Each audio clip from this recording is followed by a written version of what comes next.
Calling all dancers, let's put on our dancing show and Boogaloo and the barbecue rhythm. It's good for you, live it up.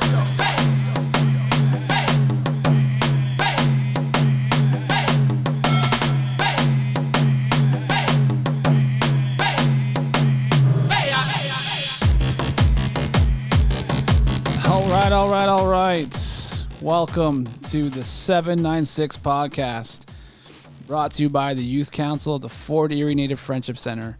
I am here with my co-host, Hiya Steinbach Parker, and Ethan Duran. I am Roman Hill. I am the youth navigator here at the center, and we are joined by our two lovely guests, Lyle Thompson and Jeremey Thompson. So I would like to welcome the brothers, the lacrosse brothers, to our podcast as we get underway with this. They were actually had a pleasure of them being at our Youth and Elders Conference this year, doing lacrosse demonstrations and interacting with the youth and just basically teaching them the basics and the grassroots of lacrosse. They were here Jeremy was here in September. He talked about his relation to lacrosse and the culture and basically his game day preps and what he does to keep himself in shape for the season. So we're just going to touch a little more on that today, as well as just asking them what their experience was with our Youth and Elders Conference this year. Thank you. It's definitely always an honor to have opportunities like this to come together with like-minded people. Today, my name, Jeremey Thompson from the Onondaga Nation, Hawk Clan. My traditional given name is Gayakugayhit, which means the sun is leading, going down.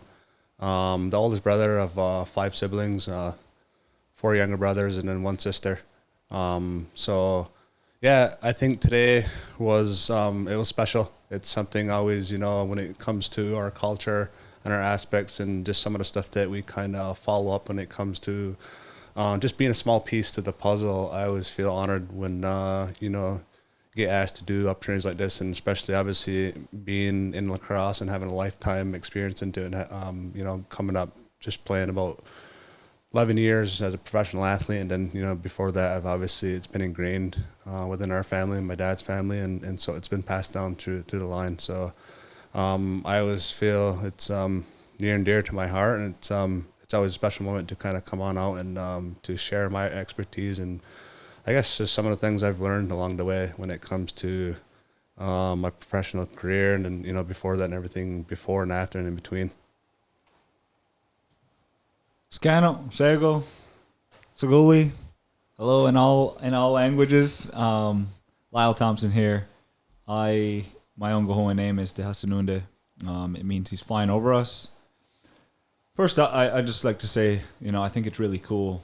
This is my first time here, but to be able to just sort of observe what you guys have put together here, sitting with you guys, hearing you guys speak today, it's really cool to see, look at this from the outside in and see that you guys are seeding and, nurturing and helping, guiding the next generation of leaders. I think is really important because, hearing these two hosts today, it was nice to see how comfortable they were speaking in front of a large audience. I know when I was in high school, that's not easy. I would have just denied the opportunity at Hull.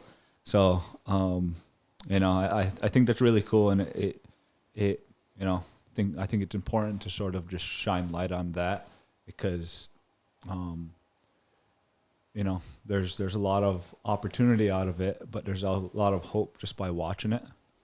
And today was really cool just to see, the different speakers, but also to pass on the game and to see how everything was operated, to bring people together and to teach our values as Indigenous people. I think was the whole point of today, is to educate, but also help other people understand our worldview and help them understand our values, our traditions, our practices, what makes us us, and honestly, what makes us different than sort of the Western world is the gist of what I seen today.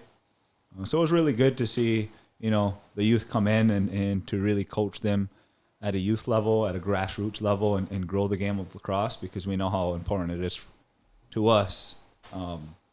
So any opportunity we get to do that, we make sure to hold on to it and take it really serious. Thank you. Yeah, no. When I was watching you guys interact with our youth, like their eyes light up. Like they're so happy to be out there and being taught what they see as role models. And these two here, Kaya and Ethan, they're also role models in a different sense. And to see the amount of respect that our youth have for our role models, for you two, and for Ethan and Kaya, and the way that they can just look up to you guys and want to be better versions of our future. And these young ones that are coming up now, they are our future, and they're the ones that are going to continue growing from here. I didn't have the greatest opportunities when it came to culture and where I'm from, but I have that opportunity to try and explore that now. Whereas, Kaya and Ethan have that ability to keep continuing that growth and to keep passing it down to younger and younger generations. And what we do here at the center, between the programs that we have, we're trying to pass that seed to the next generation, the seventh generation, and so on and so forth. And when it comes to my program, when I'm working with our youth, so for instance, working with Kai and Ethan and getting them to be comfortable and being on a stage and speaking in front of a large group of audience and not be afraid, and not be afraid of who they are and where they're going, and to be able to freely just be in front of a group and not have a worry, and that's where I want them to be. I want them to be the best versions of themselves, and I want them to succeed, and I want them to go further in life. So when you guys come in and you share your stories, and you come in and just lead the way, that just rubs off on our youth and their ability to grow as individuals.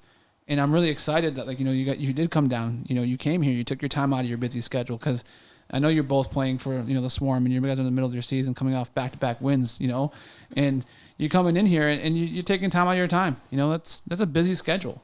You're professional athletes taking time to come spend with our youth and give time back, and you don't ask for much in return at all. You can see you love what we do, or you can see what you love what you do, and that passion is what is going to rub off and spark these kids and moving them forward. You guys have the ability to change so many lives just by entering a room. And what you guys do, you've seen it when you were walking in today. There was a youth walking towards you, and he just looked at you, and he's all lost, and he's just a big old smile. That's when I was like, get the stardust out your eyes, because he was just eyeing you up the whole entire way. I was like, man, say hi. He's just he's a dude. Just say hi to him. He wants to talk to him. Don't be afraid, because that's one thing I want these youth to know is don't be afraid to take opportunities to step out of your comfort zone. And these two said that you guys did a great job today. I'm very proud of you two for what you did today and stepping on that stage. And, I know you don't give very many opportunities, and that's what this podcast is for. It's for you guys to step out of those realms and be able to have interviews with people. So I'm not going to be here. I'm not going to keep doing this. I'm eventually going to fade back, and it's going to be you guys taking over and leading this way. So how we're having this conversation now is what I want you guys to take away, how to carry that conversation. So moving forward, when you talk to a person of interest, try and pull some information out of them. So if you have any questions for these guys, what is some of the things that you generally want to ask them? And sorry, I was just gonna say, because I know last time we were talking about first full circle, and I just want to say just to mention this. I mean, I remember again so many other times I've interacted with you guys, growing up through my youth, and being at the last youth elders conference. I remember interacting with you guys, and I'm almost every single time it's always so nice, because it's you guys are always so full of energy and everything, and it's seeing you guys' passion with lacrosse and everything. Even though I don't have that same passion with lacrosse, it's it makes me so much more eager to pursue my passions, because it's seeing how much you guys love it. And it's sorry, I just want to say it's nice to have this for full circle and come back and everything.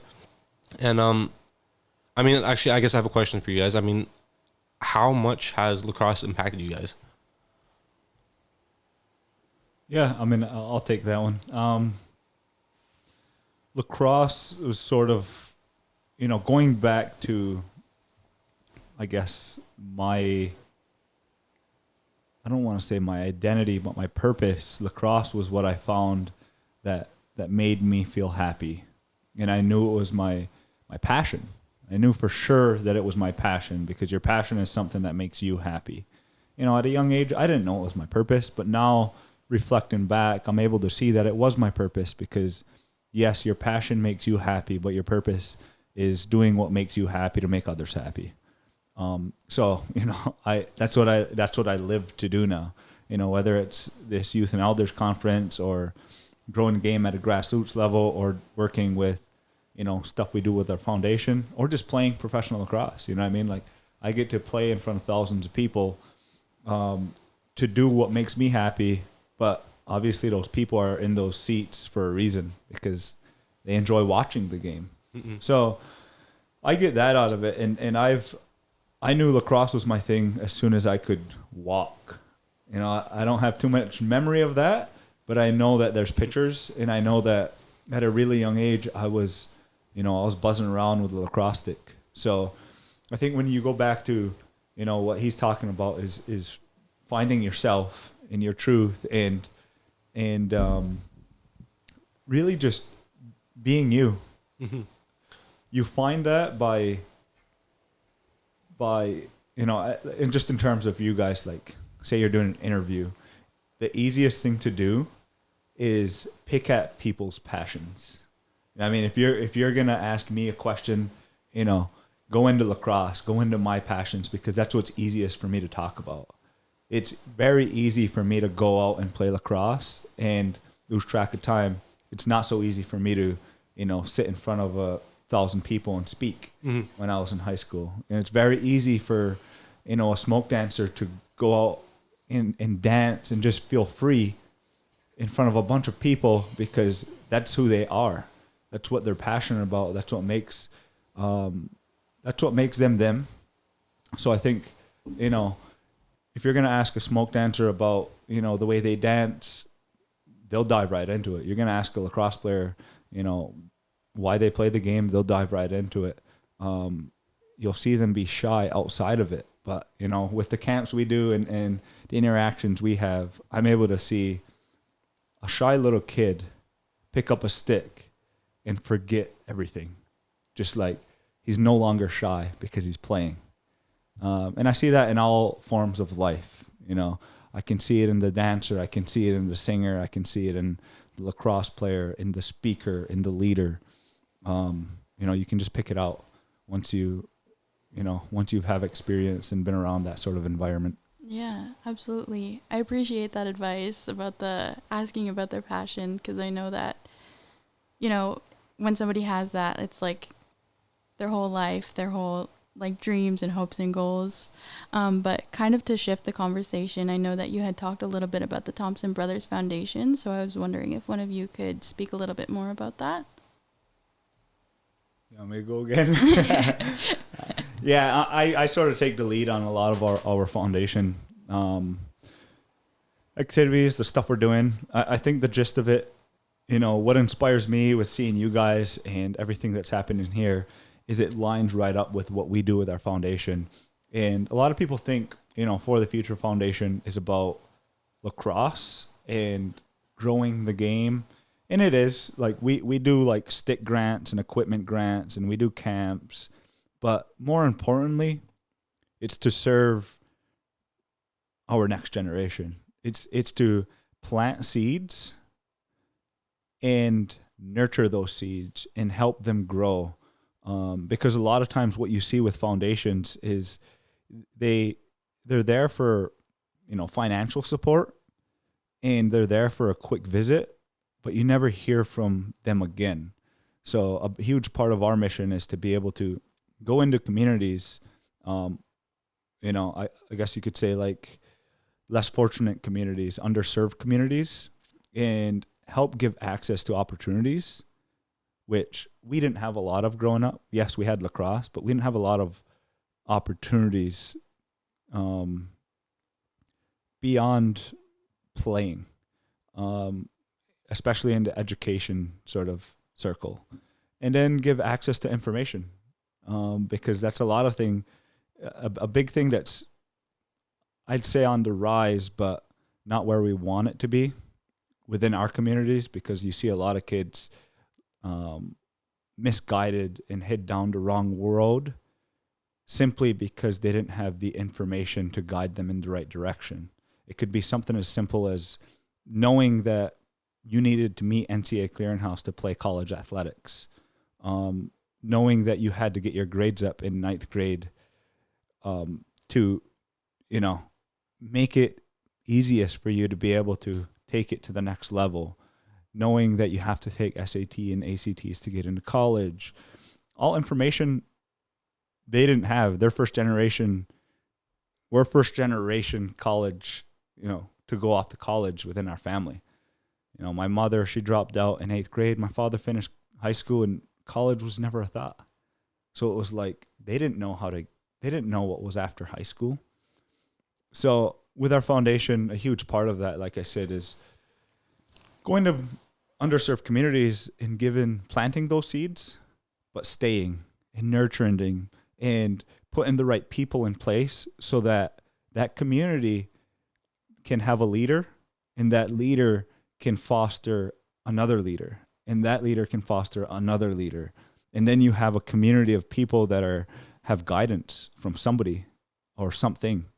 And that's what I see here. That's what I seen today. I think just to add on to that a little bit, I just wanted to add on to, that concept of planting a seed. And I think really where that comes from is you start that within yourself.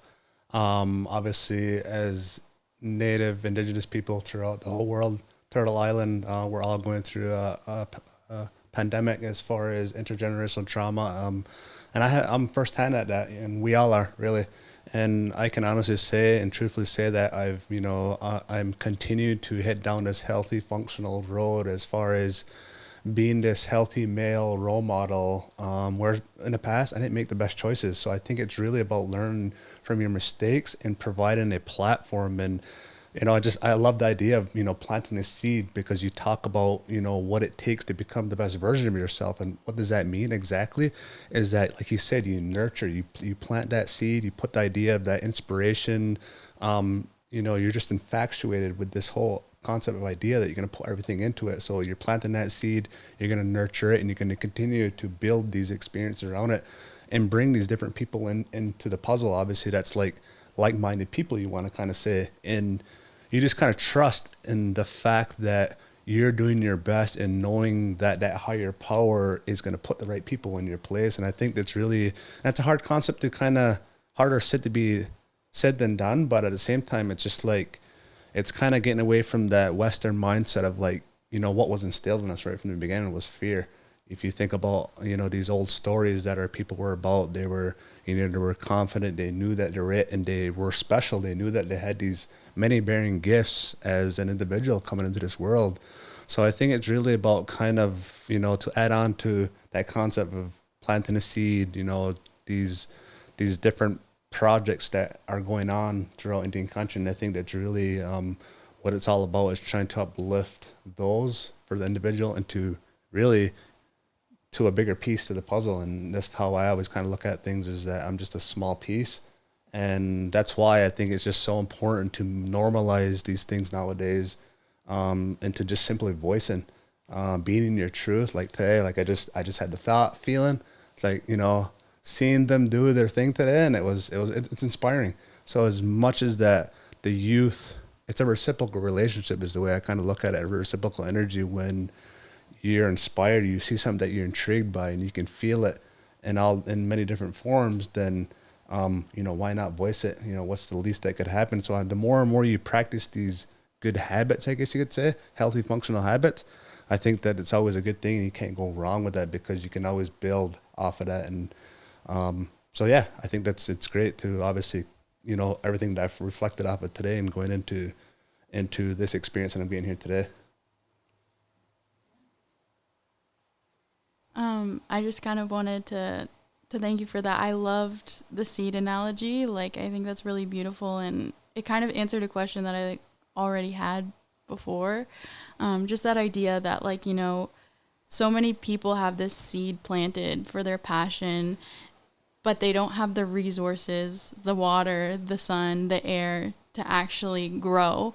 So I think that what you're doing with this foundation and just being here and being that role model is super inspiring. And I know that opportunities like these and like opportunities that we had today to get involved in the community is just an example of being that water, being that sun, and nurturing that plant to really see the youth in our community grow as individuals and, you know, go and reach their goals and their passions. So I just wanted to say thank you for that, because that kind of got the wheels turning in my head and kind of shifted my perspective on things. I also think that, like, it's important to know that you don't need any validation to know that you're a seed.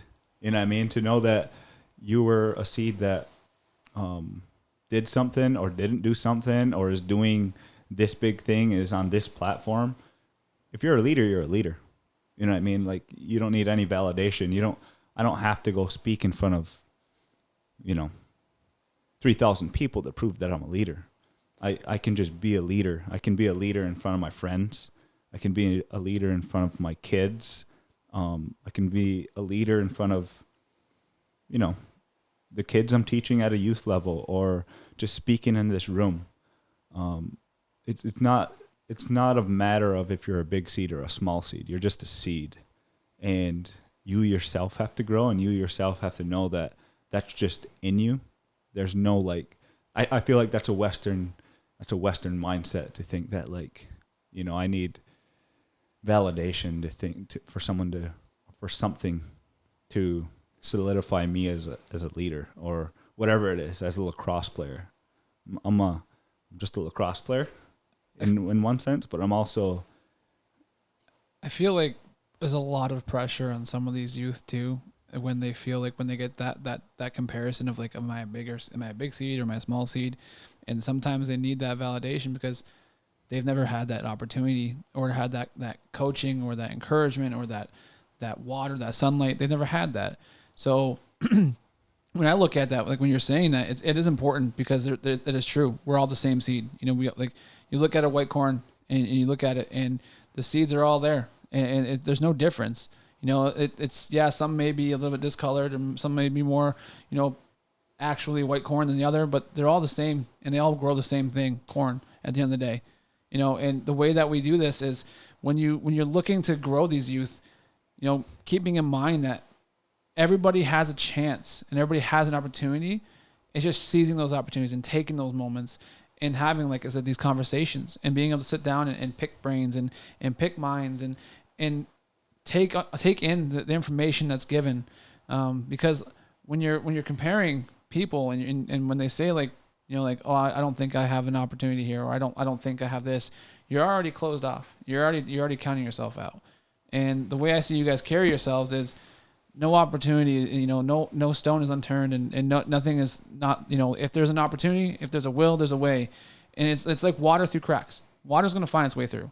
Water's going to find a way to do what it's got to do.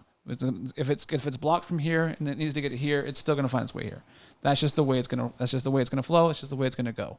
And I think that when when these youth are seizing these opportunities, they have a chance to make a big difference. It's just sometimes they get so blinded, by the I can'ts and I won'ts, and I don't have the same opportunities. I'm not different. I'm different. I don't have the same support.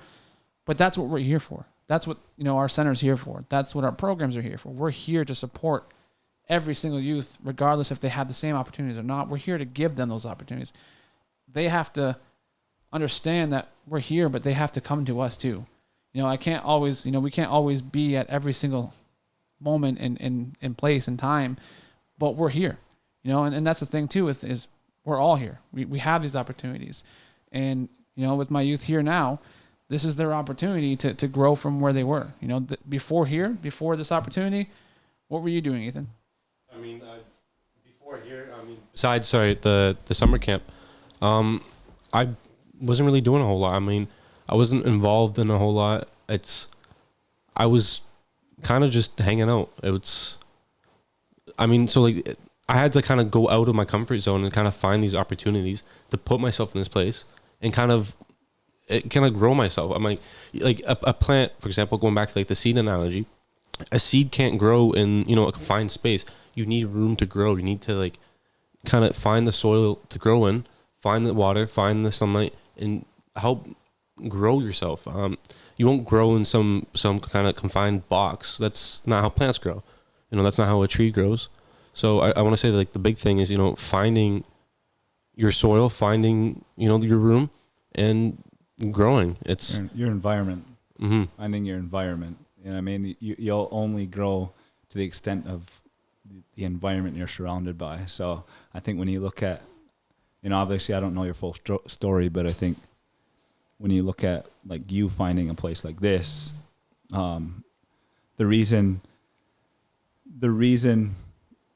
it was uncomfortable is because nothing grows in a comfort zone, and you found an environment that was going to help you do that, but it meant almost buckling down on some discipline or committing to something that you might not have committed to before, or maybe it was just commitment in itself. I mean, like, that's a lot of kids' biggest issue, is a lot of youth is just commitment in itself. And maybe that's what it was like, oh, I found this place and I'm going to commit to it. And that's hard. Yeah. I just had a question about that. Like, have you ever found yourself in like a space of that confinedness, even in the context of lacrosse? And like, do you have any advice for any youth who might need to come out of that? I think that, when it comes down with this whole conversation, kind of makes me think about, it kind of ties me back to the individual, how important it is to kind of don't settle for comfort. And I think it's all about taking that chances, and really, what does that kind of stem back to? Confidence, and continue to build this analogy of affirmations and creating this playground within yourself instead of a battleground. I mean, yeah, in lacrosse, you had these different terminologies and stuff like that. We're going to battle and that, but like, I always think back to just some of the stuff that are culture aspects and how everything's what's derived around that. And it's really kind of comes down to, it doesn't matter about the number on the back of your jersey or the number, the name. It's really about putting your mind and your spirit together to go out there and be your best. And that's what's kind of told to us, that what entertains the creator and makes him at his happiest, for every spirit that's evolved in and around that game. And right from that, it just makes me think back to how important it is to go back to that concept of creating that playground for yourself, and knowing that if you're someone that's big or small or you're different, it doesn't matter, because that analogy for us in the lacrosse world, it's right in that story alone. Right from where lacrosse come from. There's this game that was being played amongst in the sky world. They say in the heavens. They said everything that goes on that's being played here, this game here, it's happening up there in the sky world. And how that story kind of started out is that there was these animals playing a game in the sky world, and amongst those animals you had a bear, a deer, a turtle, and then you had some of the bird animals, the heron, the eagle. And you think about those animals, like, what's their strength? What's their specialty? You think about an eagle, he's probably sharp and good with his claws, quick. Deer, similar concept, he's quick on his feet. A turtle, maybe might be the quickest person, but he has a hard shell. So you think about those different animals and what their strengths are. And I think that's really what the moral of that story was telling them, is that each individual, when you're born, you have a special gift to yourself, but it's up to you as an individual to kind of find that, voice that within yourself, and knowing that you're important, no matter what that voice, that other person, it's almost kind of like that balance of good and bad. You kind of have to battle with that and help balance that out. And it's really about which one you want to listen to more. And obviously with the good and what that surrounds and what you're trying to help piece everything together, I think that just ties back to our concept and how we are as a people. And that's all people across the world, is it comes down to love and compassion, having that compassion and care for another person or another being or energy, whatever the concept that you're talking about. And I think it just ties back to that. So, and I think I want to answer your question too. But Does that mean Jeremy didn't answer it? No, I want to answer it also. No, you're good. You're good. and I want to piggyback up with Jeremy, because I think when you look at an individual that's trying to find themselves, trying to find that, he talked about each animal and that animal finding its strengths. As a human being, you have to be able to find your strengths. Goes back to passion. And I think, again, like when you look at, I use sort of indigenous worldviews versus like Western mindset a lot. And I just think like when you look at something like intelligence, there's these stepping stones you have to make to be certified intelligent. You know what I mean? Like you have to be smart. You have to smart in a way of like book smart and educational smart. And you have to go to this college and make this much money to be considered intelligent. But to me, everybody's intelligent, but it's a matter of finding it. Everybody's intelligence will show up in a different way. You ask me about lacrosse, about shooting techniques. You ask me about goalie tendencies, defensive footwork, anything. You can ask me about anything lacrosse. I'm intelligent when it comes to lacrosse. I've studied it my whole life. So it's like, I think it's important for our youth to understand that intelligence is actually how authentic you are to yourself. If you can find out who you really are, what your true passions are, it'll guide you towards intelligence. In how authentic you are is important, but also to being able to express your creativity. An artist, their creativity, the more creative they get, the more, their passions take over their thoughts, the more it takes over their life, the more intelligent they become. They go from painting with one brush to painting with 2 brushes to painting with 10 brushes to painting with, other objects besides brushes. They start to study paint. They start to study, the fabric they're painting on. They start to study how long it takes it to dry. All of these things. You know what I mean? So you're telling me that artist isn't intelligent. They know all about paint. They know all about brushes. They know all about themselves because they stayed authentic.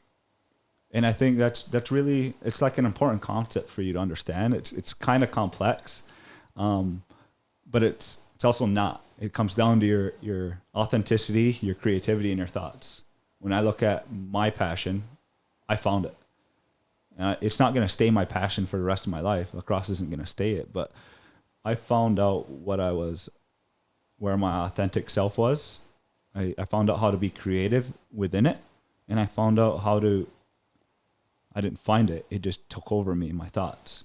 I always thought lacrosse. I was always thinking about playing. And then to answer your question, I talk a lot, guys. I could do the same thing. It's totally understandable. But to answer your question, I wrote it down here, but like facing that comfort zone. I definitely came through moments in life, especially as like a young child going into my teenage years and through high school and even college, where I faced conflict. I became uncomfortable. I sat in uncomfortable situations, but reflecting back on them, they weren't uncomfortable because I think my parents guided me in a really good way. I had that sort of guidance. I had older brothers that guided me. And it didn't feel like uncomfort. It felt like discipline. It felt like focus. When I was a kid, so many times I can remember moments, wanting to be on the varsity team as an 8th grader. It didn't feel like I was uncomfortable. It felt like a challenge that I was willing to accept and face.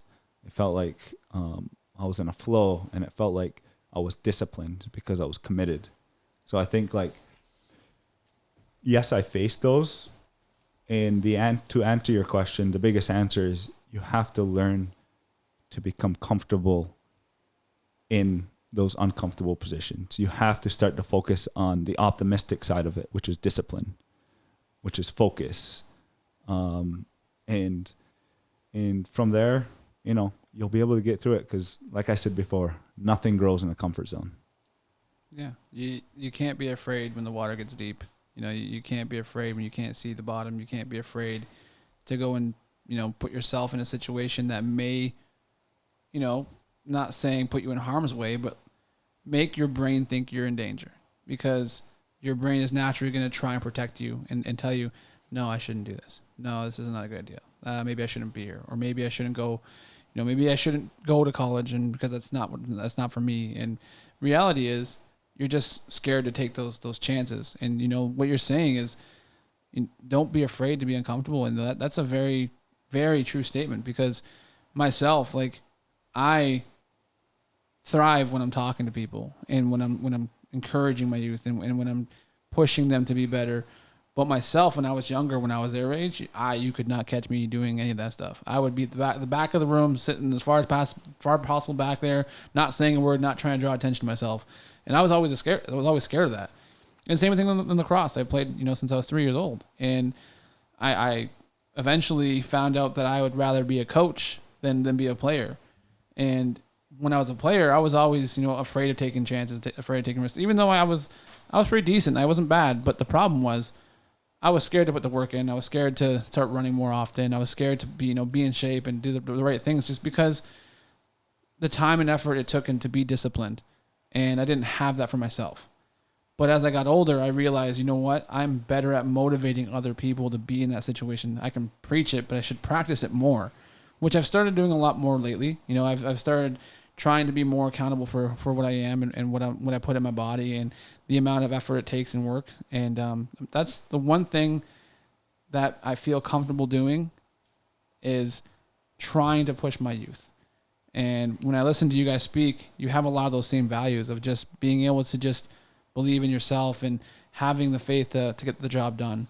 I think another huge part of that is just really that we're all missing is that even that perfect person, we all strive for perfectness, Yeah. but we all know that doesn't exist in this world. Mm-hmm. I think it's all about having that concept of, at least I'm going to try and do my best, and really kind of just normalizing, making it, knowing that you're going to fail, Yeah. and that those challenges in your life are going to make you, it's going to help shape you and mold you to who you're truly going to become. And you're going to be so strong and content in life. And I think that's what it boils down to, is that, you know, we all have this concept that we want to strive for perfection, but it's not reality, but it's there, it's up there, and we're going to shoot for it and shoot for the stars, whatever it is that we're going to go for.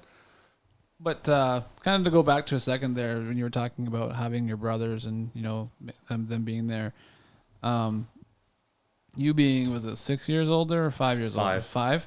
You know, like, as you guys were growing up, you know, like, how hard was he on you guys? Was he beating you guys up and slashing you guys and, you know, pushing you harder than, you know, than he needed to be, causing you guys to fight? You know, like, what was the brother like rivalry going on there? Like, was there ever like that those moments? I don't think I felt it. I felt like as a family, we were extremely close and extremely like respectable to one another. You know, we never wanted to hurt each other. We obviously as siblings, you get mad at one another, but yeah, let's get into those ones. You know, let's get into those kind of the spats. You know, he slashed me too hard. He did the ball me too hard. I think you know your limits. Like, as an older brother, like from my perspective, you know your limit, and because you know you could really hurt them. So it's like when it comes to pushing your younger siblings, like you give it to them, you slash whatever it is, whatever sport that, mostly because we played so many sports in the backyard. It wasn't just lacrosse. Lacrosse was the main sport, but I just remember playing. It was football, basketball. Like, we really, like, I roughed them up, or the second oldest roughed up the other one, and it's kind of like we protect each other. But it was kind of like it was a challenging experience when you look back into it. But there was some, you know, I don't really know how to describe it or in a way. But the thing was, it was always, me and him were always on teams, regardless of what we played: basketball, football. You just wanted the face-off guy, right? Wrestling. We were always on teams, and I would battle against Miles. He would battle against Heine. So the fights would happen between mostly him and Heine. Just like over the last 2 games you guys played, you know, beating up on your brother, taking the 2 wins from him. Yeah. Still to this day, you guys are doing that. But yeah, no, it's really nice to have these conversations with you and get a chance to just talk stuff that's, you know, not just strictly lacrosse. Because, you know, I feel like you guys do enough as it is. You know, you play a sport, you guys breathe it, but it's nice to hear like the different side. You know, it's nice to hear what the you know, what these kids can aspire to be and how to be, and, you know, it just confirms the role models that you guys are. You know, you're more than just lacrosse players. You're more than just the Thompson brothers. You know, you guys are your own individuals as well. You know, and so being mindful of time. I know we were like, oh, let's make a 15-minute conversation, and we're almost at 42 minutes. I'll just have some rapid fire questions just between Kaya and Ethan and myself here, and, you know, we'll get out of like being, you know, super serious and super sacred, and we'll just get into like just That's tough with us, though. just some quick. You need the other two. The other two would be perfect for rapid fire. Me and him, when we do like speaking events, Yeah. it'll be like, you know, we have to remind Jeremy, hey, you have 10 minutes, nothing more. But knowing that we tell him 10 minutes, we know it's going to be more like 17 minutes, 20 minutes. We know he's going to go double. I have that same problem. And I do the same thing. It's kind of just like verbal vomit. It just comes right out. You just keep speaking and speaking. You just tell me when to stop. Like, you're looking around like, should I be done now? Should I be done? No? Okay, I'm going to keep going. Even though I don't know, even though it might be 10 minutes, I'll keep going. But yeah, so I'll start off here. Just a quick couple questions, and we'll go with what's your favorite movie, I guess. All-time favorite movie. I am going to go with Apocalypto. Apocalypto. I've never heard of that one. Wait, what's that about?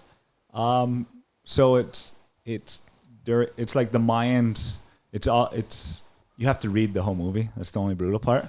But Is it like another like this Mayan? So that'd be, what is the Mayan? I don't know what they speak, honestly. It's Mayan. Yeah. Mayan, yeah. I think it is. Whatever So it is. subtitles the whole way through. They go and basically they need water, so they're sacrificing tribes. So they go and capture a tribe, and there's this one character called Jaguar Pa who I don't want to give it away, but he goes to war Spoiler himself against them, basically.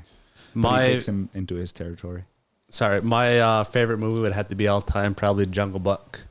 Look, babe, no necessities. No. Don't forget about Oh man. Okay, so Stride. here's a quick little story for you. Ethan was one of my summer camp counselors last year, and I swear, every single day he'd walk in and walk around the center in the gym, just straight up, just strutting, just singing that song. And anytime we're in the van, he'd connect to Bluetooth, he'd be playing that song. Anytime we have open requests, every single day for like a solid maybe like 2 was it 2 months? 2 months. Probably 2 months. Even just on what was it, Tuesday when we were practicing for youth and elders stuff, it's all he was doing the whole entire time during our practice. That's definitely synchronicity right there. Yeah, I like 100%. that. I didn't even know. I had no idea. It just came to me. I just came to it. What's that? Question. Oh, I was to say, what's your guys' favorite lacrosse team that you guys have played for? Sorry. Well, I mean, Team that we've played for. he's only played. PLL. Yeah. Well, yeah. I'm going to take that question and say, like, off of my career, make it a little tougher, because that is tough. Growing up with like the same group of kids makes it tough. But I'm going to say, got to be my senior year team at Albany.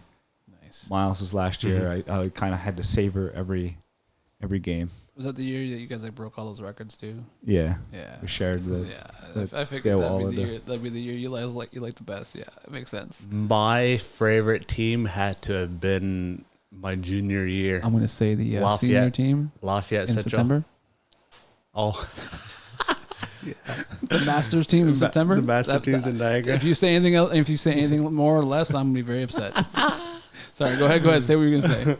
My junior year of high school, we won the state championship, and we happened to win it on my brother Jerome's birthday.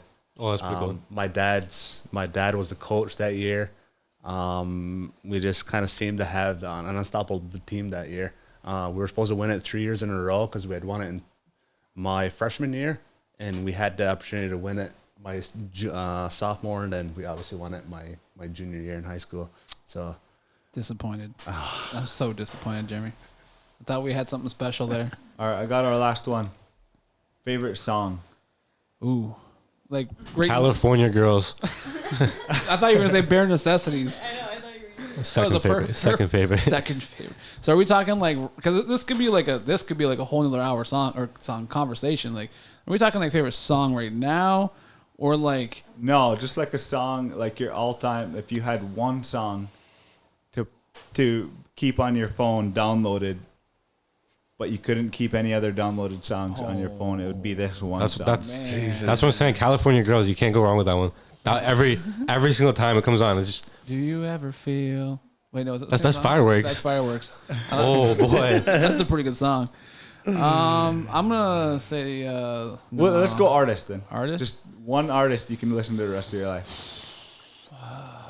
That's a tough one, Jeremy. You take the lead in this. I go Knuckle Bear. You guys probably don't know him, but Knuckle Bear. Knuckle Bear. Knuckle Bear. Okay. No, Knuckle. Knocko. And Oh, not like taco, but Knocko. yeah, Knuckle. Okay. All right. What kind of music is that? It's like alternative, I guess you could say. All right, yeah. Okay. He talks about like a lot of indigenous issues, Okay. kind of like what do you call it? I guess an advocate. Yeah, Yeah. I guess you could say it. he's my guy. I would say this is a pretty easy one for me. I would say Shawn Mendes. Yeah. Yeah. Okay. Yeah. He's Canadian. Yeah, He's Canadian. He's yeah, I'd say he would be my like celebrity crush, like growing up. Like I love his music. I saw him. Oh, in, Camila Bayo. Watch out. Oh, they broke up. Oh, they did. Oh, she knows. She's they on top of broke that up. one. She's They on top broke of that up, one. yeah. She knows. She's Yeah. like, yep, they're broken up for She's 6 like, months. I got a chance now. Here's my chance. 6 months and 3 days and 14 hours. Has it written down, it has a stat sheet there. Yeah. I'm gonna go. It's sticking. It came and it stuck. Bob Marley. Yeah, okay. Yeah, that's fair. Yeah. That's I can't go wrong with that. You're gonna pick it as artist now. Oh, an artist. See, it's for me. It's like it's completely different than California Girls. Like completely different direction. But like Johnny Cash or Frank Sinatra. No, you get. know- Frank, you're like your brother, man. Your brother. I walked by your That's- brother's office and he was jamming to Frank Sinatra earlier and something else. Oh, He got that- he got that from me. Michael Bublé, he was jamming out to in his office. Yeah, he got that from me. Okay. I don't know. I have to kind of look at what I'm going through here. My favorite artists change on a regular basis, but like, if I had to pick one person to listen to for Coco Melon.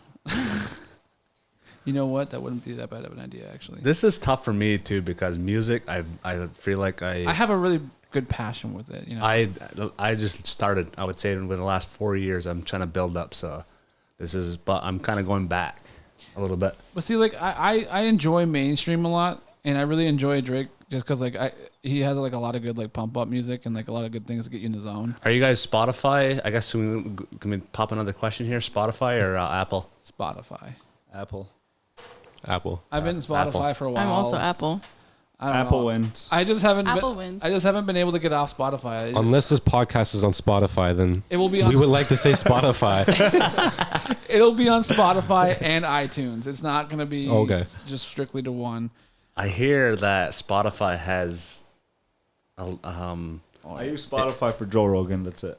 Joe Rogan. They do have a lot of good podcasts on Spotify, but like I said, like we will be probably on more outlets than not. So like we'll be on YouTube because we're like eventually we're gonna start video recording and having that synced up, and we're gonna have audio and video and visual and stuff. So Visuals could be huge. That'd be for Yeah. social Yeah. and stuff. Yeah, Yeah, the camera in the corner. so we'll have to have you guys We'll come have back to come back again. another one. Yeah. Because this is the first one. I'm not good on camera though. Actually, you know, okay, I have an answer about my artist now. It's clicked in, and it's becoming more apparent. But Khalid, Oh, Khalid's good. Yeah. That's right. Yeah. yeah, I could listen to him sing in hours, man. There's one song I specifically like a lot right now. It's called "Satellite" by him. I think that'd be one of my favorite songs right now.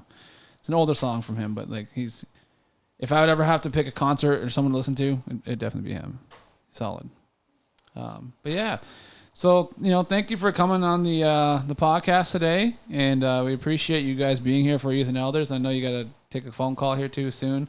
I took you away from the round dance and seeing all the singers and stuff, but you never can pass up an opportunity for you guys to reach out another outlet and get further on. And just before you guys go, I had one more question I wanted to ask you, and it was just very simple, very easy. Did you guys have a good day today? Yeah, I had a good day. It was fun, and I sort of took note in a way. Good. I thought it was very well organized and sort of inspiring in a way for me. That says a lot because we tried to be organized, but there was some moments like at the beginning, it was just like we were a little bit delayed and stuff. Well, that happens. You got school I buses coming in I- on their time. I feel like just life right now, and it shows where I'm at as far as like, I guess like having this balance and like this feminine side of myself, feeling emotion. Yeah. And it started out first thing this morning when they did opening, and I was kind of just like having feelings going around, or good, everything was good, and then did the dancing, and it just kind of just ripple effect into the rest of the day. Obviously, you get little tired spells here and there, but I look at like every day it's good. I feel like the more and more you just create this environment, like you said, we all talked about here too, that we all said the right words, and it's really about trying to sit with that and let that marinate. And I'm thankful. I'm very content about today, and it's good. I guess I asked it a little bit too much of a loaded question. That's my fault again, because Life is I good. could just keep talking. Life's good. I could sit here for another 3 hours if I really wanted to, just having conversation. But it was really appreciate everything you guys did, and day one was a success, and we're happy that we're back in person, and we'll get back to the round dance and probably finish off. I don't know, like 11 o'clock, 10:30, 11 o'clock tonight. Wake up, do it all over again. I don't think I'm gonna wake up tomorrow. I'll be honest. I'm in bed out. until 10 o'clock. I'm excited to see what day 2 has in, and I'm excited for the social tomorrow night. And do you guys have any final remarks over there? Like, comment, subscribe, and turn on post notifications for more. Yes. See, I would remember that one. But yes, Oh yeah. we will be live and direct out there for the world to hear us. So, Ethan, anything? I was just say, it was nice to have you guys. Miigwech. Today was a very welcoming day, and it was just very powerful. And I just want to say, again, Miigwech for coming and speaking. I'm like, you guys are, again, thank you. Yep. Big game this weekend. Yeah. Going for three in a row. row. Gotta beat Roch. Hope you guys do Rochester. good, and we'll be cheering for you. Now, Oh, have a good night, everybody. thank you too. All right, welcome back to the 796 podcast. I'm here with my co-host, Ethan Durand. Yep. I'm also here with a man who is hard to get on the microphone, who walks past my office on a regular basis and just gives me the finger of the 1 minute. I'll be right back. And then he's always gone. And it's the man, the myth, the legend. We're talking with Mr. Gary Parker. Wah, wah, wah, wah. Oh, there you go. At the pause this time. Welcome. How's it going, podcasters?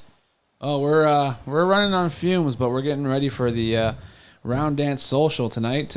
We're getting pretty tired, but it's all for the good of the community. I don't know about you, Ethan, but I mean, I see you got the 300 milligrams of caffeine there. I'm only gonna drink maybe like 5 sips of this, and then I'll be wired. I can't have too much caffeine. Fair enough. That's why I drink decaf coffee. But it's the decaf's not doing it for me anymore. I can drink it like it's water. Nothing's happening. It's because it's decaf. Yeah, I guess. But There's still, no caffeine. normally there's caffeine in decaf. And Ask Parker. He knows. There's still. Oh, I didn't know I was involved in this conversation. There's still caffeine. You drink decaf, so you know. Oh, yeah. There's still decaf. I'm not sure how we went from round dance to caffeinated and decaffeinated. And I don't know either. This is how tired we are. We just don't know where the conversation is half the time. Is It's it- just like we're picking and grasping at something. Is it just like a placebo effect, or is it just like there's actually caffeine in it? I'm yeah, not gonna- look up on Google. Right. I double dare you. I'll do it right now. I have it right here. I'll do it too. We got like 2 sources. Decaf coffee. One looks at Yahoo and the other looks at Google. Bing. Bing. All right, decaffeinated coffee. Is there caffeine in it? Yes. Decaf. However, new research shows that there is in fact caffeine in decaf coffee. There's about on average an 8-ounce coffee. There is up to 7 milligrams of caffeine. Yeah, but that's like so just like liminal. I feel like it's Okay, that's kind of like one of those questions, Is there actually caffeine in a decaf coffee? I feel like That's like one of those things where you sit there and say, how do you get the Teflon to actually stick to the pan? In the Teflon pan, how do you get the Teflon to stick to the pan? I feel like If nothing sticks to a Teflon pan, how do you get the Teflon to stick to the pan? So if you're out in the woods, and a tree falls, does it actually make sound? Or if you run a red light or a stop sign in the middle of nowhere and no one's around, are you actually breaking the law? or if you're talking about a round circle, does it turn into a talk about caffeine? Oh my God! Not round circle, round dance. Round Nice dance. try. My apologies. Nice try. I got the running mixed up. All right, Mr. Parker. Let's At get least he o- knows his shapes. It's If you were at a round square, would it be a triangle? I feel like Let's just go with that one. Let's analyze that one. Let's take a real nice dive deep real into that deep one, down dive. and we got to get into this one. If you have a round you're in a circle- round circle that's square, is it actually a triangle? we gotta get those those little you know what? play sets that the toddlers have to try to learn the shape. Yeah. We gotta get one of those. I'm gonna play. Does a round block fit through a square hole? It does, I'm gonna play devil's advocate here and say that yes, it does. because it doesn't have like the extra spaces. Think about it. You could actually have 4 people in one area, and that could make a square in the circle, and then you could remove that one person and put the other person at the top, and that makes a triangle. Boom, win. Okay. So I have a big event happening tonight. It's called a round dance, and these guys took me away from doing all that hard work with the round dance to talk about shapes, and Cylindrical triangles. But what I really wanted to talk to you about, is just I wanted to sit you down take a break and take a moment to just think about what happened the last 2 days so far. Like yesterday and today. I know you've been busy, but like when you've taken everything in, and you've taken the accountability of what has happened at the convention center and here, and the amount of community that has come out. How do you feel right now? Like, what are you feeling at this moment? exhausted. I think the 3 of us are. Physically, I am exhausted. But you know what? It's really worth it. I mean, the amount of work that we put into planning this event and connecting our community with elders and knowledge keepers and all the crafts and exhibits that we had in the big hall and speakers in there. I didn't see any sad faces. And I think that's the biggest payoff and take home from this that everybody can really understand is, again, it was just an event that brought our people together, able to celebrate, and no worries of government and politics and this or that, and we were just able to enjoy ourselves. And even like the round dance last night was packed. I can't believe how packed this place was. Every chair was filled and the bleachers were full, and the singers were just sounding amazing. The drums was awesome. The social singers were jamming. People were dancing, and what more can you ask for? Yeah, no, I totally agree. When I looked over and Ethan and Sebastian, those guys, and the youth that were here, every time that there was a dance, their eyes lit up and they kept pointing at me. Hey, let's go. Like even at the end there, the stick dance, Ethan made me get up and go. And I felt like I couldn't do it. Like I didn't have any more leg power. I had no more calves. Yeah, you were going though. You were up there for like a solid 3 hours just straight. I tried. But yeah, no, I agree. The feeling was full. The feeling was everything. I didn't see anybody upset or angry or nothing like that. And I really enjoyed our speakers and everything that happened the last couple of days so far. And we're in the home stretch here, and it's almost like it's like a bittersweet. Like I'm excited for us to be, completed and, having a reflection on the whole days as a whole. But at the same time, I'm also sad that it's going to be over, just because like it's like the lead up to everything happening, the rush, everything that's going on, everything. And then you get that crash for a little bit, but then like you come back up again, you're right here, and we're rocking it. We're ready for the round dance social again. And then once that's over, it's like, oh, I'm exhausted, I'm tired. You go to bed, but then next day it's like, oh, that was it for the year. You know, that was it. And it's sad. Me, on the other hand, I'm gonna go home and sleep in, and I want to wake up and watch some cartoons and One Saturday morning. not have to do laundry or nothing, and just be chill mode. Watch those Spider-Man cartoons. Right on. Until next year, eh? So, Yeah.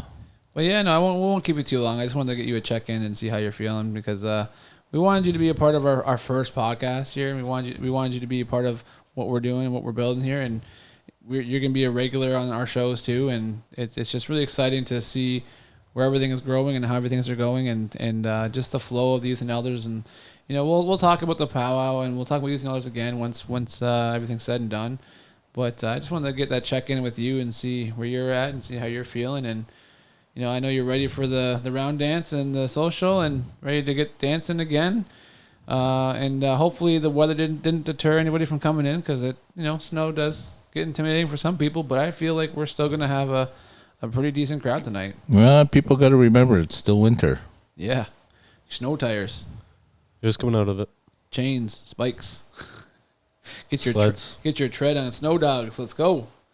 Skoden. Your snow boots on. You know those big tennis shoes. All right. So, Mr. Parker, any final words before you go back to getting busy again?